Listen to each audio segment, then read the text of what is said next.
तुळजापूरच्या तुळजाभवानीला मांसाहाराचा नैवेद्य का दाखवला जातो हे तुम्हाला माहिती आहे का?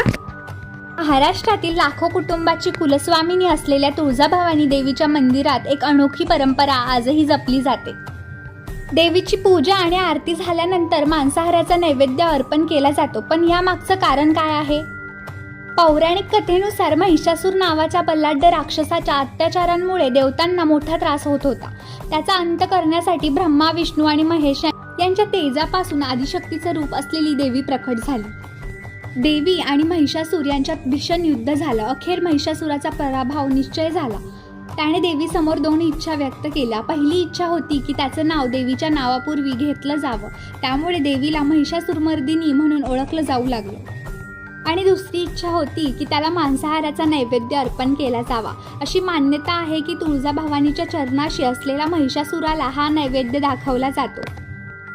मात्र या परंपरेबाबत विविध धार्मिक समजुती आणि स्थानिक आख्यायिका प्रचलित आहेत.